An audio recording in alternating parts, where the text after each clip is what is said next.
성경 말씀을 봉독하겠습니다. 신명기 30장 15절부터 19절까지의 말씀을 제가 읽겠습니다. 보라, 내가 오늘날 생명과 복과 사망과 화를 네 앞에 두었나니 곧 내가 오늘날 너를 명하여 내 하나님 여호와를 사랑하고 그 모든 길로 행하며 그 명령과 규례와 법도를 지키라는 것이라.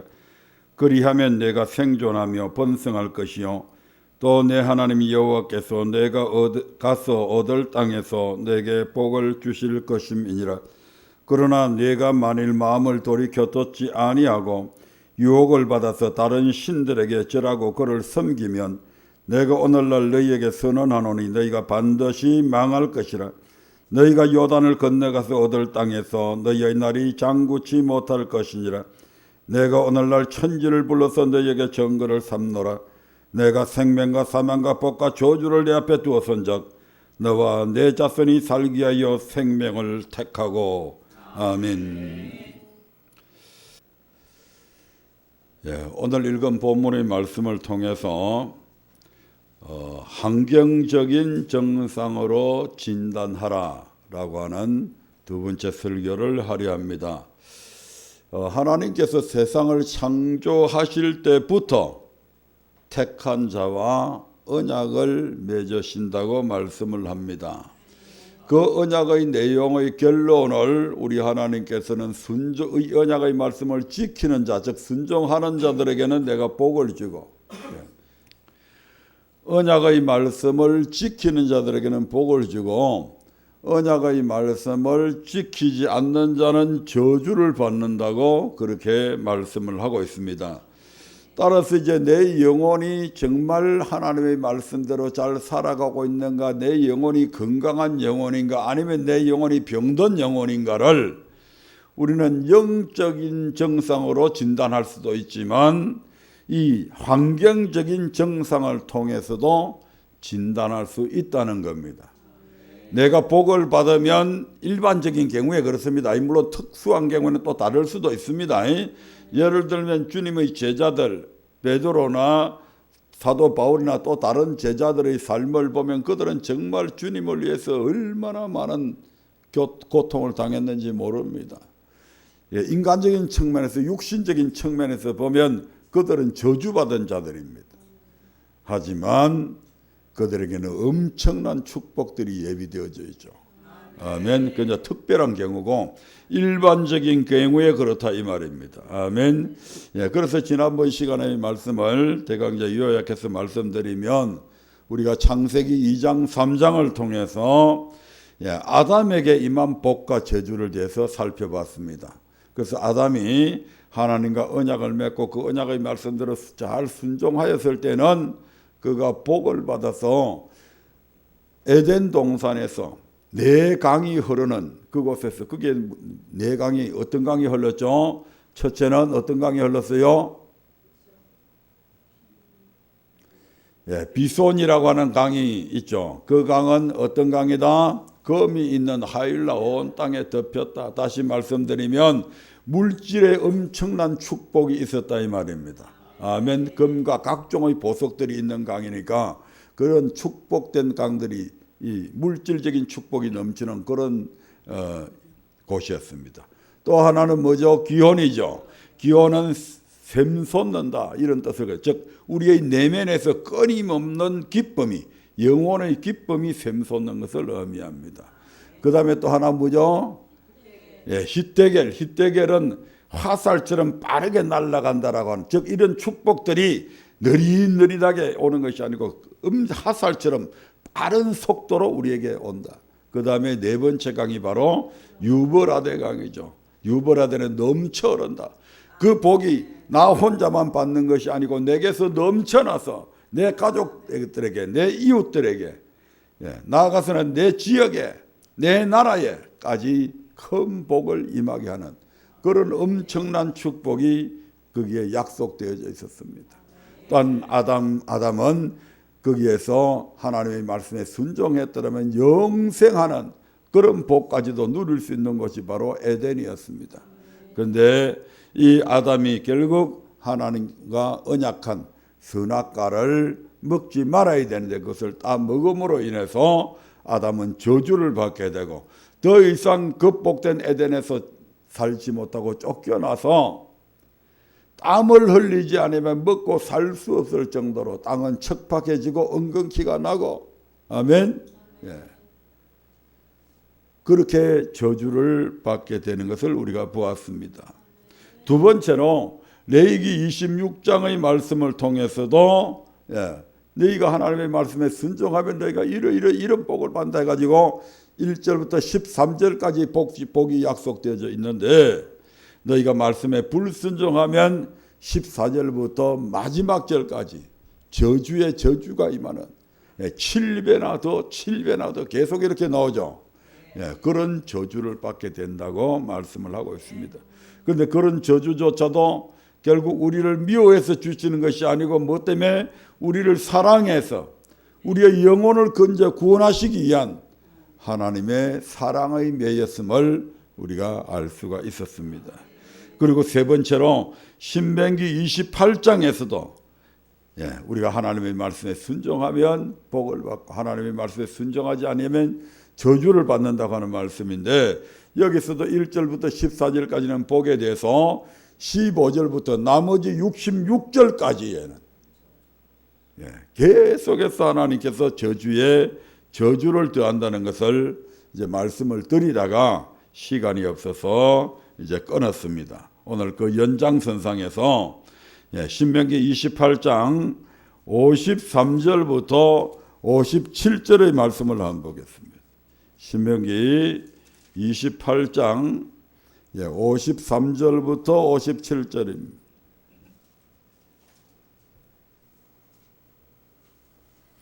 같이 합독해서 읽어보도록 하겠습니다. 네가 대적에게 어싸이고 명렬히 쳐서 곤란케 함을 당하므로 네 하나님 여호와께서 내게 주신 자녀 곧 내 몸의 소생의 고기를 먹을 것이라.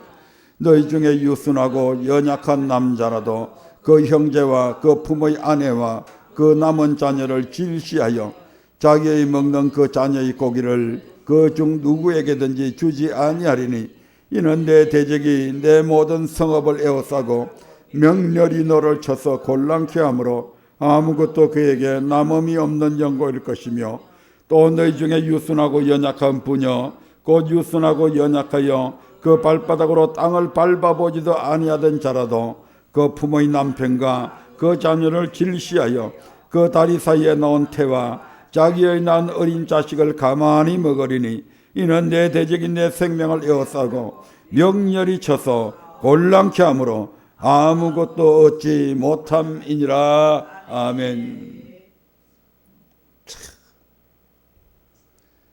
그렇게 저주를 받고 저주를 받았으면 빨리 돌이켜야 되는데 이 미련한 백성들이 계속해서 엇나가고 있는 겁니다. 하나님께서 수많은 선지자들을 보내서 돌아오라 너희가 왜 지금 이런 고난을 당하고 나라가 왜 이런 위태한 지경에 있는지를 아냐? 그것은 바로 너희가 여호와 율법을 버리고 악행을 행했기 때문이다. 그렇게 돌이켜야 된다. 그렇게 말했음에도 불구하고 그 선지자들을 오히려 핍박하고 때리고 그 결과가 결국 어디까지 갔습니까? 53절에는 보니까 적들이 성을 포위해서 몇 달간 있게 되면 성 안에 있는 양식이 다 떨어집니다. 얼마나 양식이 고갈되었던지 그 당시에 엘리사 시대입니다. 엘리사 선지자 시대인데 아람 군대가 쳐들 이게 이스라엘 역사 속에 그대로 나타나잖아요. 그래서 너무 먹을 것이 없으니까 결국 자기의 자녀들을 삶아 먹는 이와 같은 처절한 지경에까지 이르게 됩니다. 열왕기하 6장 25절부터 29절의 말씀을 한번 볼까요? 이게 이스라엘 역사 속에 그대로 나온다니까요. 열왕기하 6장 25절부터 한번 읽어보겠습니다. 천천히. 아람 사람이 사마리아를 에워싸므로 성중이 크게 줄여서 나귀 머리 하나에 80세겔이요 합분 때 4분 1갑에 5세겔이라. 이스라엘 왕이 성 위로 통과할 때에 한 여인이 외쳐 가로되 나의 주 왕이여 도우소서. 왕이 가로되 여호와께서 너를 돕지 아니하시면 내가 무엇으로 너를 도우랴. 타작마당으로 말미암아 하겠느냐 포도주 털로 말미암아 하겠느냐.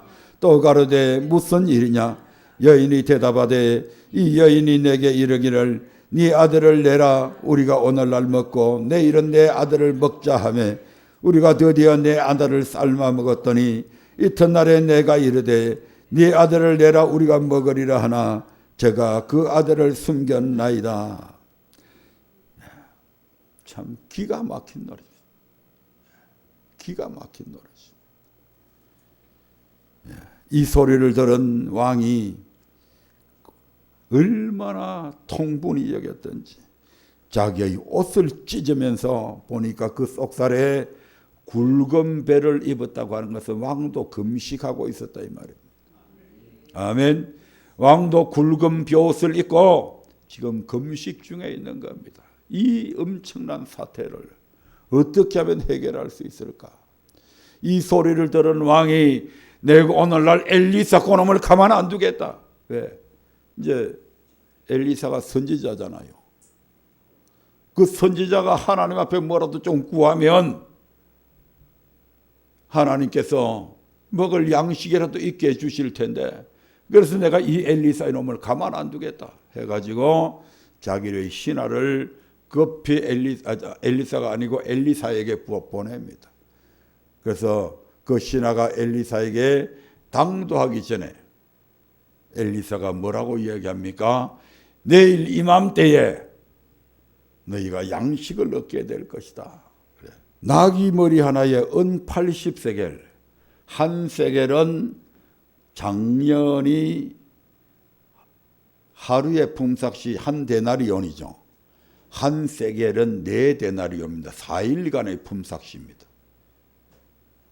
그런데 나귀 머리 하나에 은 80세겔이면 이건 엄청난 돈입니다. 그 정도로 양식이 귀했다 이 말입니다. 그렇게라도 해서 사 먹지 않으면 죽을 수밖에 없는 그런 지경에 이르는 거죠.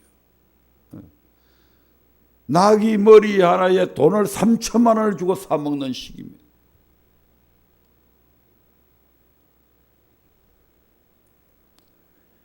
그래서 엘리사가 그 찾아온 신하에게 내일 이맘때에 너희가 보리 4대에 한 세겔을 한다고 그렇게 얘기합니다. 그러면 약 10몇만 원이면 보리 4대를 구입할 수 있습니다. 그러니까 이 신하가 그 소리를 듣고 아니 하나님이 하늘에서 창고를 여신들 어떻게 그런 일이 있을 수 있냐라고 그걸 믿지 않게 되죠. 그러니까 엘리사가 너는 그걸 보기는 보지만 먹지 못하리라. 그렇게 이제 얘기해서 그게 그대로 이제 또 이루어지는 사건이 펼쳐지는데 시간 관계상 생략하겠습니다. 성문 밖에 있던 4문둥이가 그 아람 군대에 진영해 가니까 아람의 군대들이 전부 다 혼비백산에서 철수하고 없잖아요. 왜? 하나님께서 막 자기들을 공격해오는 막 발자국 소리를 듣게 하신 겁니다. 그래서 야 이스라엘 군이 쳐들어온다 해가지고 놀래가지고 그냥 혼비백산에서 도망하면서 모든 식량이고 그게 다 버려두고 도망가서 그래서 그 문둥이 넷이서 그걸 실컷 먹고 야 우리가 이렇게 해서는 안 되지. 이 소식을 성 안에 알려야 되겠다 해가지고 모든 성중에 있는 사람들이 그 아람 군대가 남기고 간 그 식량을 먹고 결국 살아나게 되는 사건들이 일어나게 되죠. 시간 관계상 이 부분은 다음번에 듣기라고 더 이상 진행시키지 않겠습니다. 하나님의 명하신 말씀을 지키지 않는 자에게는 이런 저주가 끊임없이 일어난다 이 말입니다. 그런데 이런 정도 저주를 받으면 돌이켜야 되는데 얼마나 목이 곧은 백성인지 하나님께서 목이 곧은 백성이 하나님이 질려버린 거예요. 이스라엘 백성들한테. 그럼에도 불구하고 돌이키지 않으니까 58절부터 신명기 28장 58절부터 61절에서 이렇게 또 저주를 하게 됩니다. 신명기 28장 58절부터 61절의 말씀을 보겠습니다. 시작. 네가 만일 이 책에 기록한 이 율법의 모든 말씀을 지켜 행하지 아니하고 내 하나님 여호와라 하는 영화롭고 두려운 이름을 경외하지 아니하면 여호와께서 너의 재앙과 내 자손의 재앙을 극렬하게 하시리니 그 재앙이 크고 오래고 그 질병이 중하고 오래일 것이라. 여호와께서 내가 두려워하던 애굽의 모든 질병을 내게로 가져다가 내 몸에 들어붙게 하실 것이며 또 이 율법책에 기록지 아니한 모든 질병과 모든 재앙을 내 멸망하기까지 여호와께서 내게 내리실 것이니. 만일 율법의 모든 말씀을 지켜 행하지 않고 하나님의 영화롭고 두려운 이름을 경외하지 않으면 여호와께서 우리뿐만 아니라 우리 자손의 재앙을 극렬하게 해서 그 재앙이 크고 오래고 그 질병이 중하고 오래일 것이라고 이야기합니다. 불치병 되게 한다 이 말입니다. 아멘. 그래서 우리가 두려워하는 질병을 우리 몸에 어떻게 한다고요? 덜어 부어버리겠다. 그뿐만 아닙니다. 이 율법책에 기록되어 있지 않는 모든 질병까지도 모든 재앙을 우리의 멸망할 때까지 내리실 것이라고 말씀하고 있습니다. 아멘. 예, 오늘날 이 땅에 보면 우리나라에도 우리나라뿐만 아니라 전 세계적으로 보면 애굽 땅에서 내려지던 그러한 질병과는 상관이 없는 무수한 질병들이 지금 전 세계에 퍼져 있지 않습니까? 예. 대표적인 것들을 보면 에이즈 같은 거, 예. 그 다음에 루게릭병, 파킨슨, 예. 저는 병에 대해서 질병 종류를 잘 모릅니다만, 하여튼 그 당시에 없었던 수많은 질병들이 오늘날에 우리 주변에 얼마나 많은지 모릅니다. 또 전염병처럼 휩쓸고 가기도 합니다. 요즘 이 에이즈라고 하는 병은 면역결핍성인데 이게 동성애를 통해서 많이 나타난다고 지금 그렇게 판명이 되어져 있지 않아요. 아멘. 오늘 동성애자 서명도 받아야 되는데, 예. 어떤 교회 부목사님이 설교하시면서 동성애 막 퀴어 축제한다고 막 서울 광장에서 막 이렇게 하고 막 그렇게 하니까 설교하면서 무슨 얘기를 하냐면 동성애를 옹호하는 발언을 하면서 대세는 이미 넘어갔다. 동성애를 막는다고 하는 것은 부질없는 짓이다. 동성애를 비난하는 것은 이제 꼰대들의 얘기다.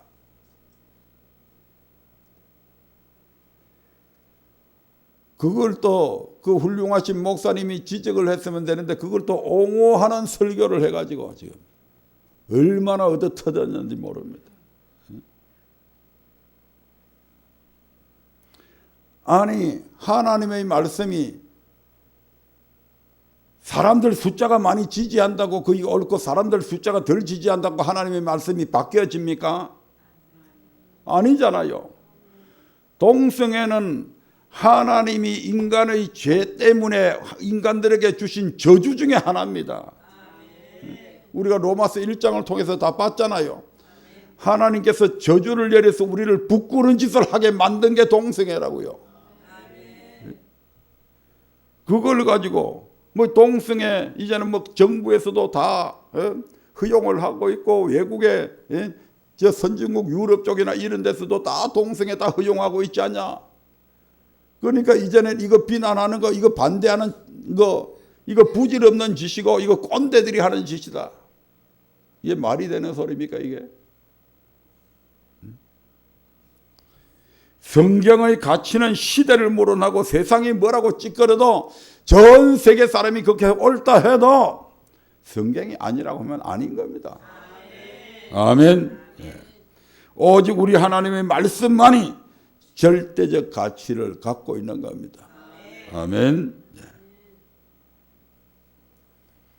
이런 모든 질병들, 이런 것들은 바로 우리가 하나님의 말씀의 언약을 지키지 않기 때문에 우리에게 주어지는 것들이다 이 말입니다. 한 나라의 위기 상황도 마찬가지죠. 신명기 28장 63절부터 64절의 말씀도 보겠습니다. 63절 64절입니다. 시작. 이왕에 여호와께서 너희에게 선을 행하시고 너희로 번성케 하시기를 기뻐하시던 것 같이 이제는 여호와께서 너희를 망하게 하시며 멸하시기를 기뻐하시리니 너희가 들어가 얻는 땅에서 뽑힐 것이요 여호와께서 너를 이 땅 이 끝에서 저 끝까지 만민 중에 흩으시리니 네가 그곳에서 너와 내 열조에 알지 못하던 목석 우상을 섬길 것이니라. 드디어 우리 하나님께서도 더 이상 나는 너희들을 방관하지 않겠다 가지고 결국 끝장을 내버리는 장면이죠. 하나님께서 우리를 망하게 하시며 멸하시기를 기뻐하신다고 말씀합니다. 왜냐하면 계속되는 징계에도 불구하고 끝까지 돌이키지 아니하면 하나님께서도 더 이상 뜻을 돌이키지 않으시고 우리를 멸망시켜 버리신다는 것입니다. 또한 우리가 들어가 얻는 땅에서 뽑으실 것이요 우리를 땅 이 끝에서 저 끝까지 만민 중에 흩으심으로 우리가 알지 못하던 목석 우상을 섬기게 될 것이라고 합니다. 이런 것 언약의 백성 중에서 이제는 끊어버리겠다 이 말입니다. 더 이상 하나님 믿지 못하게 만들어버리겠다 이 말입니다. 즉 예수 믿지 못하게 만들어서 세상 사람처럼 알지도 못하는 그런 신을 섬기도록 그냥 내버려 두겠다 이 말입니다. 결국 이 말씀대로 북이스라엘은 BC 722년에 아수르에 의해서 멸망당해서 포로로 잡혀가서 아수르의 정책은 민족성 자체를 말살시켜버리는 그런 정책을 쓰고 있습니다. 그래서 이스라엘에 있는 쓸만한 남자들은 전부 다 잡아가가지고 자기들이 점령하고 있는 120도에 뿔뿔이 흩어버립니다. 그리고 그곳에서 하나님을 섬기지 못하고 그 이방 사람들이 섬기는 그 신을 섬기게 만들어버리잖아요. 그리고 이스라엘 나라 즉 북이스라엘의 수도가 사마리아잖아요. 그 북이스라엘은 온갖 이민족들을 막 거기에 다 집어넣어가지고 그래서 이스라엘 백성들을 호넬족을 만들어버립니다. 그래서 신약시대에 유태인들은 사마리아인들과 상종치 않게 한 이유가 바로 거기에 있는 겁니다.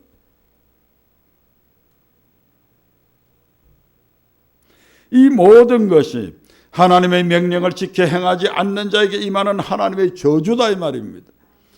그러나 하나님께서 택하사 구원하신 그 백성들을 이 같은 재앙과 저주로 징계하시는 것은 그들을 영원히 멸하시기 위한 것이 아닙니다. 결국 하나님께서는 이 사건을 통해서 유다 백성들의 10분의 9를 멸망시켜버립니다. 10분의 1만 남겨둡니다. 그들이 바로 소위 말하는 남은 자, 거루터기죠. 아멘. 그 거루터기를 통해서 바벨론의 포로로 잡혀가서 70년 후에 다시 본국으로 돌아와서 나라를 재건하게 만드는 겁니다. 아멘. 예. 우리 하나님은 그 시대마다 잘못할 때는 반드시 멸망시켜버리고 새로운 믿음의 사람들로 세워나갑니다. 아멘. 역사적으로 보면 노아의 홍수 사건 있잖아요. 노아의 홍수 사건 때 예수 믿는 사람이 노아의 8 식구만 있는 것이 아닙니다. 이미 가인의 후예들은 가인은 믿지 않는 자의 조상이 되었고 그래서 수많은 믿지 않는 자들이 있었잖아요. 그리고 셋의 후손들은 전부 다 믿음의 가정들이잖아요. 그런데 그 믿음의 아들들이 하나님의 아들들이 믿지 않는 이방 딸들과 결혼하니까 하나님께서 결국 멸하시기로 작정하시고 방주를 예비하라고 했는데 수많은 사람들이 방주를 예비하는데 동참하지 아니하고 시집가고 장가가고 그 홍수가 임하기 직전까지 악을 저지르게 되잖아요. 그래서 홍수를 해서 싸그리 멸해버리는데 지구상에 몇 명만 남았다고요? 8명만 남았어요. 그 8명은 믿는 사람들이죠. 그래서 그 믿는 사람들을 통해서 새로운 또 인류를 이제 낳고 해서 번성시켜 나가는 겁니다. 예. 이스라엘 백성들에게도 마찬가지잖아요. 하나님께서 이스라엘 민족의 10분의 9를 멸해버리고 돌이키지 않으니까 남은 자 10분의 1의 인구를 통해서 다시 이스라엘을 건설해 가시는 겁니다. 아멘.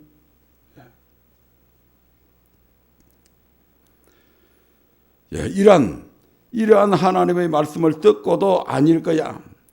우리 하나님은 사랑이시라고 그래서 하나님은 사랑이신데 그렇게 잔인하게 우리를 죽이지 않을 거야. 괜찮을 거야. 이런 저주의 말씀을 듣고도 스스로를 위로하는 자들이 있다는 것입니다. 이런 자들에게 하나님은 어떻게 행하실까요? 신명기 29장 19절부터 21절의 말씀을 한번 보겠습니다. 신명기 29장 19절부터 21절입니다. 시작. 이 저주의 말을 듣고도 심중에 스스로 위로하여 이르기를 내가 내 마음을 강팍케 하여 젖은 것과 마른 것을 멸할지라도 평안하리라 할까 염려함이라. 여호와는 이런 자를 사하지 않으실 뿐 아니라 여호와의 분노와 질투의 불로 그 위에 붙게 하시며 또 이 책에 기록된 모든 저주로 그에게 더하실 것이라. 여호와께서 필경은 그의 이름을 천하에서 도말하시되 여호와께서 곧 이스라엘 모든 지파 중에서 그를 구별하시고 이 율법책에 기록된 언약의 모든 저주대로 그에게 화를 더하시리라. 아멘. 하나님은 이 같은 저주의 말씀을 듣고도 심중에 스스로 위로하여 이르기를 평안하리라 할까 염려하신다고 합니다. 그리고 이같이 말하는 자들을 절대로 사하지 않으실 것이며 율법책에 기록된 언약의 모든 저주대로 화를 더하여 필경은 그의 이름을 천하에서 도말해 버릴 것이라고 말씀합니다. 그러므로 우리에게 이런 저주가 임하고 있지는 않은지 자신을 돌아보며 점검해야 한다 이 말입니다.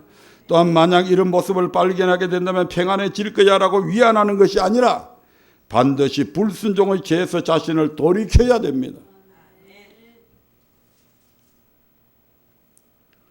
지금까지 성경 여러 곳을 통해서 살펴보았듯이 하나님은 그 명령을 지키는 자에게는 복을, 지켜 행하지 않는 자에게는 저주를 더하십니다. 그러므로 우리는 자신이 처한 환경을 통해서 하나님의 명령을 어겨 하나님 앞에 범죄하고 있지는 않는지 스스로 진단할 수 있습니다. 아멘. 또한 이로써 내 영혼이 건강한지 아니면 병들어 있는지 영혼의 상태를 진단할 수 있습니다. 이와 같은 신뢰를 이제 한 군데 더 살펴보고 말씀을 마치려고 합니다. 이사야 1장에 보면 이러한 하나님의 말씀에 불순종하니까 하나님께서 저주를 내리셔서 발바닥에서부터 머리까지 성한 곳이 없게 된 이스라엘 백성들의 모습을 우리가 찾아볼 수 있습니다. 이사야서 1장을 볼 텐데요. 하나님은 레위기 26장과 신명기 28장을 통해서 순종하는 자에게 임하는 복과 불순종하는 자에게 임하는 저주에 대해서 상세히 말씀해 주셨습니다. 그 말씀은 이스라엘 백성들의 삶 가운데 그대로 이루어졌고 하나님은 반드시 언약대로 행하시는 분이심을 나타내 보이셨습니다. 이사야 1장은 그중 특히 불순종하는 자에게 약속하신 저주의 말씀이 어떻게 이루어졌는지를 잘 보여주고 있으며 하나님 앞에 불순종함으로 범죄한 이스라엘 백성들에게 임한 저주와 고통들이 잘 표현되어 있는 말씀입니다. 1장 1절부터 3절의 말씀을 보겠습니다. 유다왕 우시야와 요담과 아하스와 히스기야 시대에 아모스의 아들 이사야가 유다와 예루살렘에 대하여 본 이상이라. 하늘이여 들으라, 땅이여 귀를 기울이라. 여호와께서 말씀하시기를 내가 자식을 양육하였거늘 그들이 나를 거역하였도다. 소는 그 임자를 알고 나귀는 주인의 구유를 알건만은 이스라엘은 알지 못하고 나의 백성은 깨달지 못하는도다 하셨도다. 슬프다 범죄한 나라요, 허물진 백성이요, 행악의 종자요, 행위가 부패한 작식이로다. 그들이 여호와를 버리며 이스라엘의 거룩한 자를 만유리 여겨 멀리하고 물러갔도다. 솔로몬 사후에 이스라엘은 북이스라엘과 남유다로 분열되었는데 북이스라엘은 BC 722년에 아수르에 의해서 패망하게 되고 남유다는 BC 586년에 바벨론에 의해서 패망하였습니다. 이사야 1장은 남유다가 패망하기 전 하나님께서 이사야 선지자에게 보이신 유다와 예루살렘에 대한 이상을 기록하고 있는 책입니다. 하나님은 이사야 선지자를 통해서 유다 백성들에게 노하시기를 내가 자식을 양육하였는데 그들이 나를 거역하였다고 말씀하셨습니다. 그리고 소는 그 임자를 알고 나귀는 그 주인을 알건만은 이스라엘은 알지 못하고 깨달지 못한다며 그들의 어리석음과 그릇됨을 책망하셨습니다. 아멘. 4절 말씀 보겠습니다. 슬프다 범죄한 나라요 허물진 백성이요 행악의 종자요 행위가 부패한 자식이로다. 그들이 여호와를 버리며 이스라엘의 거룩한 자를 만홀히 여겨 멀리하고 물러갔도다. 범죄한 나라, 허물진 백성, 행악의 종자, 행위가 부패한 자식, 이는 모두 당시 유다와 예루살렘을 가리켜 하신 표현입니다. 하나님은 그들이 여호와를 버리며 만홀히 여겨 멀리하고 물러갔다고 책망하셨습니다. 여기서 여호와를 버렸다고 하는 말은 여호와의 말씀을 버렸다 이 말입니다. 즉 하나님의 말씀에 불순종했다는 뜻입니다.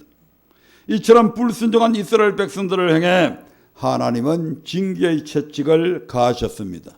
5절부터 6절의 말씀을 보겠습니다. 너희가 어찌하여 매를 더 맞으려고 더욱더욱 패역하느냐. 오 머리는 병들었고 오 마음은 피곤하였으며 발바닥에서 머리끝까지 성한 곳이 없이 상한 것과 터진 것과 새로 맞은 흔적뿐이오늘 그것을 짜매 싸매며 기름으로 유하게 함을 받지 못하였도다. 유다 백성들이 더욱 패역함으로 하나님께 매를 맞아 온 머리는 병들고 온 마음은 피곤했고 발바닥에서 머리끝까지 성한 곳이 없이 상한 것과 터진 것과 새로 맞은 흔적뿐이었음에도 불구하고 그것을 짜며 싸매며 기름을 바르지도 즉 치료함을 못 받았다 이 말입니다. 여호와 하나님은 이미 시내산에서 언약의 말씀을 선포하실 때에 언약을 어기고 불순종하면 재앙을 내리시겠다고 말씀을 하셨습니다. 또한 그 같은 재앙을 받고도 깨달지 못하여 계속해서 돌이키지 않고 악을 행하면 그 재앙의 강도를 7배나 더 계속해서 하시겠다고 이미 선언하셨습니다. 다시 한 번 더 확인해 보겠습니다. 레위기 26장 18절부터 24절의 말씀을 보겠습니다. 같이 읽겠습니다. 너희가 그렇게 되어도 내게 청종치 아니하면 너희 죄를 인하여 내가 너희를 7배나 더 징치할지라. 내가 너희의 세력을 인한 교만을 꺾고 너희 하늘로 철과 같게 하며 너희 땅으로 녹과 같게 하리니 너희 수고가 헛될지라. 땅은 그 산물을 내지 아니하고 땅의 나무는 그 열매를 맺지 아니하리라. 너희가 나를 거스려 내게 청종치 않을진대 내가 너희 죄대로 너희에게 7배나 더 재앙을 내릴 것이라. 내가 덜 짐승을 너희 중에 보내리니 그것들이 너희 자녀를 움키고 너희 육축을 멸하며 너희 수요를 감속케 할지라. 너희 도로가 황폐하리라. 이런 일을 당하려 너희가 내게로 돌아오지 아니하고 나를 대항할진대 나하고 나도 너희에게 대항하여 너희 죄를 인하여 너희를 7배나 더 칠지라. 그러나 그 같은 이처럼 하나님은 이스라엘 백성이 하나님의 말씀을 청종치 아니하고 그 명령을 준행치 아니하면 계속해서 징계를 더 하시겠다고 하셨습니다. 백성들이 이를 통해 깨닫고 하나님께로 돌아오기를 원하셨다 이 말입니다. 그러나 그 같은 징계도 불구하고 계속해서 돌이키지 않으면 결국에는 어떻게 하시겠다고 하셨습니까? 33절 보겠습니다. 내가 너희를 열방 중에 흩을 것이요 내가 칼을 빼어 너희를 따르게 하리니 너희의 땅이 항무하며 너희의 성읍이 황폐하리라. 그들을 열방 중에 흩어버리겠다고 하셨습니다. 즉 이방 나라에 멸망당하여 포로가 되게 하시겠다는 것입니다. 또한 이로 말미암아 그 땅이 항무하여 그 성읍이 황폐해질 것이라고 하셨습니다. 이 말씀은 유다 백성에게 그대로 이루어졌습니다. 다시 이사야서 1장 7절부터 9절의 말씀을 보겠습니다. 1장 7절부터 9절입니다. 시작. 너희 땅은 항무하였고 너희 성읍들은 불에 탔고 너희 토지는 너희 목전에 이방인에게 삼켰으며 이방인에게 파괴된 같이 항무하였고 딸 시오는 포도의 망대같이 원두밭의 상징막같이 에어싸인 성읍같이 겨우 남았도다. 만군의 여호와께서 우리를 위하여 조금 남겨두지 아니하셨다면 우리가 소돔 같고 고모라 같았었으리로다. 그들의 땅은 항모하였고 그들의 성읍은 불에 탔고 토지는 그 목전에서 이방인에게 삼켰고 이방인에게 파괴된 같이 항모하였다고 합니다. 또한 그들의 처지는 포도의 망대같이 원두막의 상지막같이 에워싸인 성읍같이 겨우 남았을 정도로 아까 말씀대로 10분의 1밖에 안 남았다 이 말입니다. 그들의 행편은 최악의 상태에 이르게 되어서 그것도 여호와께서 그들을 위해서 조금 남겨두었기 때문에 그 10분의 1이라도 남아 있었다 이 말입니다. 그렇지 않았으면 소돔과 고모라처럼 완전히 멸망하였을 것이라고 지금 그렇게 말씀을 합니다. 예, 그러면 하나님께서 남유다에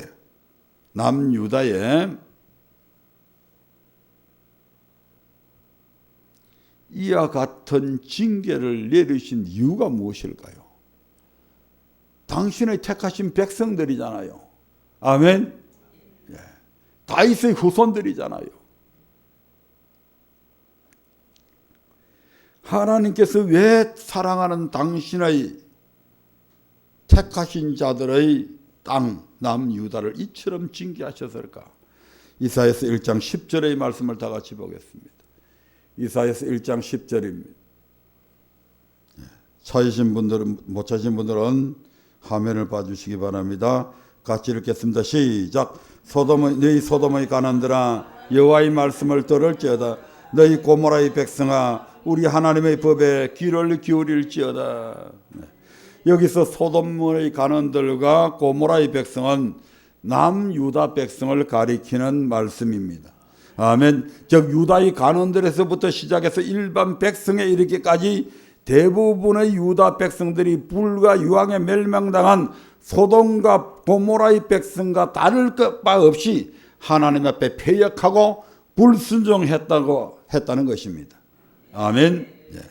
또한 하나님은 불순종하며 악을 행하는 그들에게 여호와의 말씀을 들으며 그 법에 귀를 기울이라고 분명히 말씀하고 있습니다. 즉 유다 백성들에게 너희에게 저주가 임한 것은 그들이 하나님의 말씀을 듣지 않고 하나님의 법에 귀를 기울이지 않았기 때문이라고 지금 분명히 그 원인을 말씀하고 있는 겁니다. 아멘. 이렇듯 패역해서 하나님으로부터 큰 징계를 받고 있었으면서도 유다 백성들은 자기들에게 왜 그런 재앙과 저주가 임하는지 알지 못했다고 그렇게 지금 말씀하고 있습니다.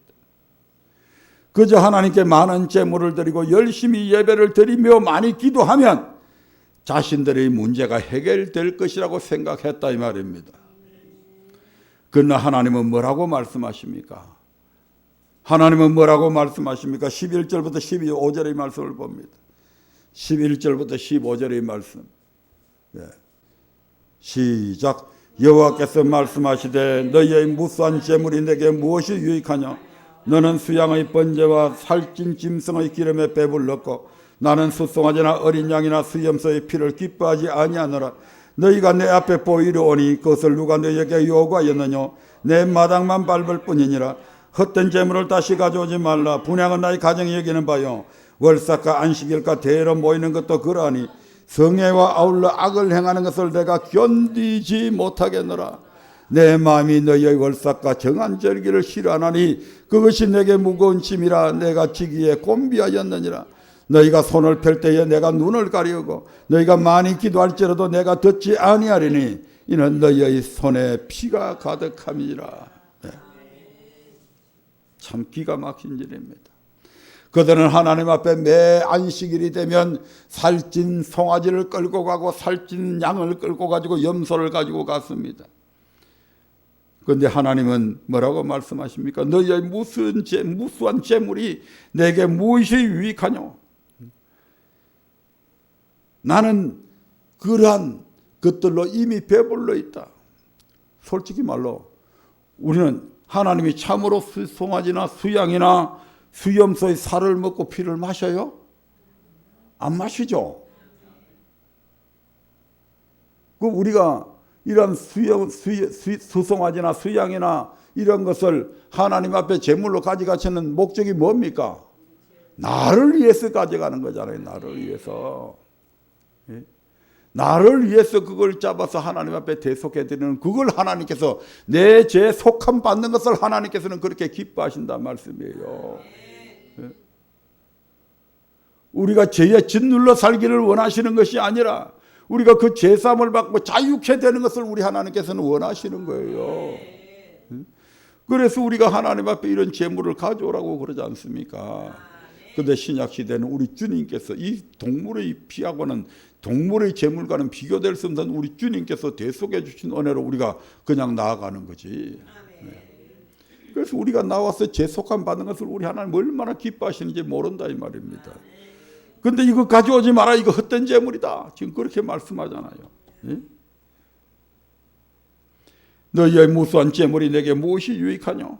하나님은 그들이 드리는 순양의 번제와 살찐 짐승의 기름에 배불렀고 숫송아지나 어린 양이나 수염소의 피를 기뻐하지 않는다고 말씀하셨습니다. 그리고 그들이 하나님께 보이기에 왔다고 말씀하시면서 단지 하나님의 마당만 밟을 뿐이라고 지금 그렇게 말씀하십니다. 헛된 재물 다시 가져오지 말라. 이 말씀은 내 그 재물 안 받는다 이 말입니다. 하나님께서 재물을 안 받는다는 얘기는 뭡니까? 내가 네 죄 사해 주지 않겠다 이 말이잖아요. 지금 그 재물이 바쳐져야 내 죄가 사함을 받잖아요. 그런데 하나님께서 그 더러운 재물 안 받겠다 이 말입니다. 하나님께서 이 재물을 안 받는 이유가 뭡니까? 지금 바로 너희가 성애와 아울러 악을 행하기 때문에 그렇다. 매 주일날 예배 드리러 온다고 이 거룩한 모임에 거룩한 예배에 참석하지만 정작 그들이 돌이켜야 될 죄악에서는 안 돌이켰다 이 말입니다.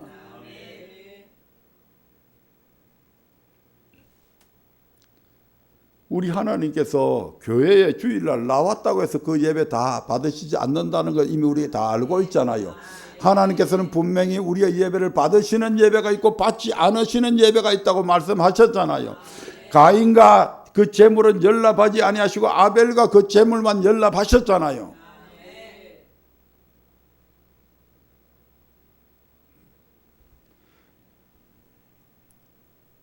내 마당만 밟을 뿐이다.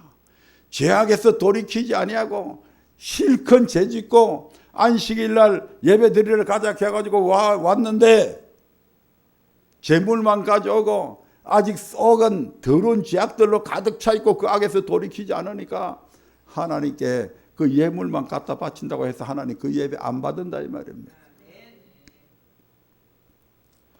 형식적인 예배죠. 예배를 흉내내는 행위에 불과합니다. 아멘. 예배가 뭡니까? 엿새 동안 하나님의 말씀대로 순종한 삶을 일회째 되는 날 하나님 앞에 가져와서 드리는 것이 예배잖아요. 그런데 엿새 동안 우리가 세상을 살아가면서 완벽하게 하나님의 말씀대로 살지 못한 부분들이 있잖아요. 그 살지 못한 부분들에 대해서는 뭘 가져가요? 재물을 가져가가지고 속죄 제사도 드리고 속건 제사도 드려서 우리의 제사함을 받잖아요. 예, 그래서 그 예배가 우리의 예배가 하나님의 말씀대로 산 부분은 받아들여지고 못 산 부분들은 제사함을 통해서 예배가 연락되어지는 거잖아요. 아멘. 그런데 도대체 엿새 동안 실컷 제져놓고 이런 날 그냥 몸뚱아리만 와가지고 제사 지낸다고 살찐 송아지 가져온다고 하나님이 어디 살찐 송아지 못 먹어서 하나님이 어디 뭐 배가 굶주려서 죽는 일이 있다니까?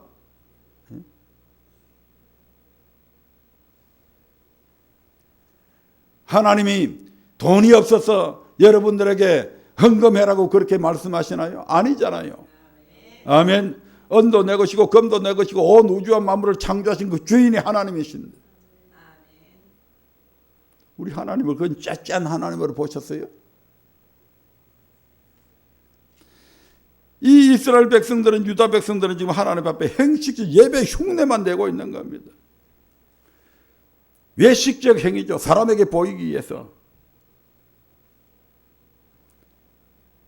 율법주의자가 어떤 사람들이 율법주의자인지 압니까? 마음은 전혀 없는데 율법의 말씀대로 그냥 흉내만 내는 그 사람들이 율법주의자입니다. 마음은 전혀 없어요. 그래서 우리가 마태복음 23장에 보면 예수님께서 바리새인과 서기관들을 향해서 화 있을진저 이 외식하는 자들하고 책망하시면서 뭐라고 말씀하셔요? 너희가 근처의 11조, 박하와 운향과 근처의 11조까지 배추 한 폭이 있으면 10동가리 내어가지고 그 한 동가리를 하나님 앞에 드리는 것까지, 이스라엘 백성들은 콩 10개가 있으면 그 10개 중에서 한 개를 골라내서 11조를 드릴 만큼 그들은 사소한 문제까지 11조를 드리는 데서 얼마나 철저했는지 모릅니다. 그런데 11조 드리는 거 반드시 중요하죠. 필요합니다. 그러나 그보다 더 중요한 것이 있다. 율법의 근본 정신이다 이 말입니다. 더 중요한 것이 율법의 근본 정신이 뭡니까? 너희가 근처의 11조까지도 드리면서 더 중요한 의와 인과 신은 버렸다 이렇게 이야기합니다. 거기에서 언은 자스티스입니다. 공입니다. 율법의 근본 정신은 공이다. 율법에 있어서 더 중요한 것은 공의로운 것이다. 두 번째로 의와 인, 멀시, 자비, 사랑과 긍휼이다. 이게 율법의 근본 정신이다. 신이 이게 율법의 근본 정신임에도 불구하고 이건 버려버리고 그저 행식적으로 하나님 앞에 예배드리는 그 행위, 그게 바로 외식적인 행위, 사람에게 보이기 위한 것이지 그건 하나님은 그런 행위를 절대 용납하지 않으신다 이 말입니다. 그 결국 사람에게 보이기 위한 거잖아요. 아, 저분은 진짜 훌륭하신 목사님 같아요. 겉으로 가룩하게 폼만 잡고 속에는 해칠한 무덤처럼 온갖 더러운 것들이 썩는 냄새가 나는.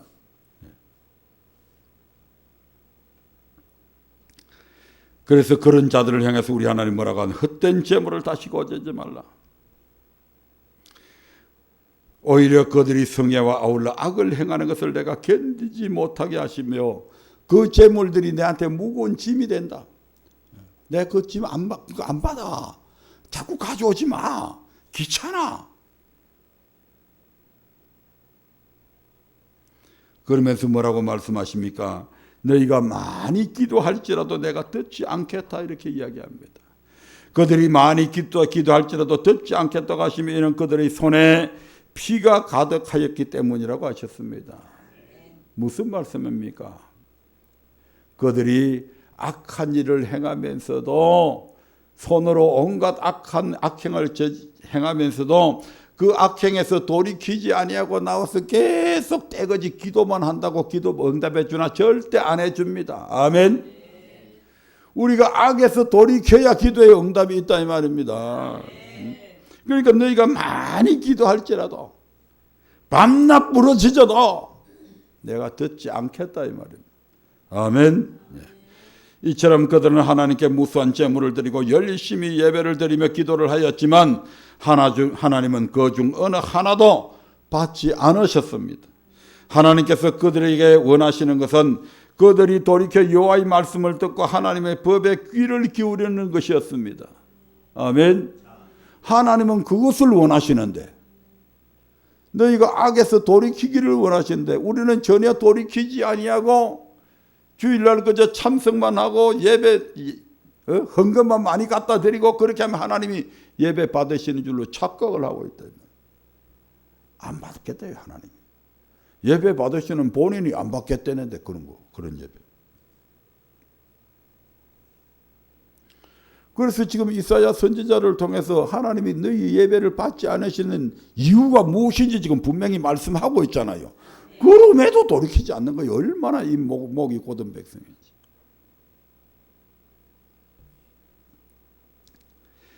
그래서 결국 얻어터지고 해서 발바닥부터 머리까지 성한 곳이 없게 되었던 것입니다.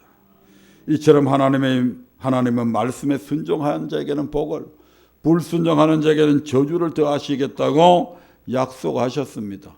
복도 약속하셨지만 저주도 약속했다 이 말입니다. 하나님 내가 그렇게 살지 않으면 내 저주 받을게요. 우리도 거기 다 동의했잖아요. 아멘. 그러므로 우리는 자신이 처한 환경을 통해서 하나님 앞에 불순종의 죄를 범하고 있는 것은 아닌지 스스로 진단할 수 있습니다. 또한 내 영혼이 건강한지 아니면 병들어 있는지 영혼의 상태를 진단할 수 있습니다. 물론 목사님의 설교를 통해서 그 더 깊은 부분까지 터치될 수도 있고 성령님께서 감화 감동 주셔서 더 깊은 곳까지도 터치될 수 있지만 일반적인 경우에는 거의 대부분이 여러분은 여러분 자신의 삶을 나보다 더 잘 알고 있잖아요. 아멘. 이 목사는 여러분의 세세한 것까지는 모릅니다. 대강 어렴짐작해서 저렇게 했구나. 그것만 짐작하지 어려우면 그 어려움이 원인이 무엇일까 그것까지는 저도 잘 모를 때가 많이 있잖아요. 근데 적어도 본인들은 안다 모른다? 알아요. 본인들은 자기 자신들은 안다고요. 가만히 자리에 들어서 곰곰이 내가 어떤 부분에 잘못해서 지금 이런 어려움이 왔지 곰곰이 생각하면 나온다니까 그 생각이. 그러면 그런 게 잘못이 떠오를 때는 즉시 뭐 해야 된다? 돌이켜야 된다고요.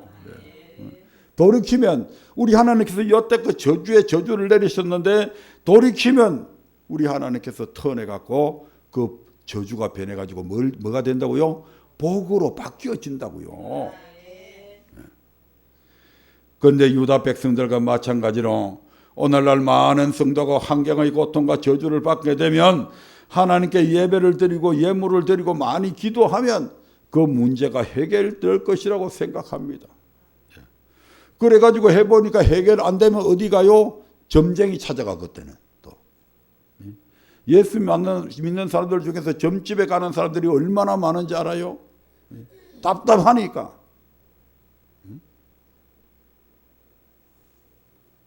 그걸 목회자들이 왜 그러는지 정확하게 가르쳐 줘야 되는데 안 가르쳐 주니까 주일 예배 잘 드리고 그러면 된다고 그래서 열심히 교회 나왔는데 안 풀리는 거예요 문제는. 그러니까 답답하니까 어디로 간다고요? 점집 찾아간다니까 점집. 그런데 성경에 그 해답이 다 분명하게 있잖아요. 아멘. 예. 그래서 성경은 우리에게 그 같은 고통과 저주가 임하면 자신의 소위를 돌아보아서 악한 길에서 돌이켜 여호와의 말씀으로 돌아와야 한다고 그 처방까지 정확하게 말씀을 하고 있습니다. 아멘. 그러므로 우리는 환경의 고통이 임할 때 막연히 평안해질 거야. 조금 나아질 거야. 금년에는 이래도 내년에는 잘 될 거야. 1, 3분기 상반기에는 경기가 대한민국 경기가 안 좋아졌지만 하반기 때는 좋아질 거야. 만만해 콩떡 같은 소리하고.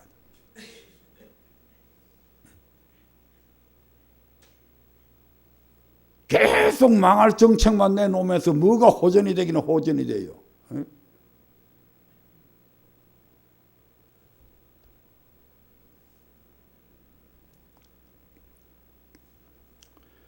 말씀을 마치려고 합니다. 그러므로 우리는 이렇게 막연히 좋아질 거야, 나아질 거야. 물론 그런 기대감은 좋지만 거기에 부응하는 돌이키는 행위 자체가 있어야 된다 이 말입니다. 아멘. 그래서 하나님께서 명하신 대로 살고 있지 않은 것이 무엇인지 철저하게 우리 자신을 살펴서 불순종의 죄에서 돌이키기만 하면 됩니다. 아멘. 그리하면 우리 하나님께서 그것을 기뻐하셔서 우리가 신명기 30장 1절부터 6절까지의 말씀하면 잘 나와 있잖아요. 너희가 어떤 잘못을 저질러도 우리 하나님께서 그거 묻지 않으시고 네가 돌아와서 이제부터 말씀에 순종하면 내가 네와 네 자손의 마음에 할례를 베풀어 가지고 너희에게 하나님을 사랑하는 마음을 줄 뿐만 아니라 너희들에게 생명을 주겠다고까지 약속을 하고 있잖아요. 다시 말해 이제 우리 환경적인 정상을 통해서 우리의 영혼의 상태를 진단해서 속히 돌이킴으로 우리 영혼이 잘되고 범사 즉 모든 일들이 순적히 이루어지고 강건함을 더하는 축복이 저와 여러분에게 임하시기를 주의 이름으로 축원드립니다.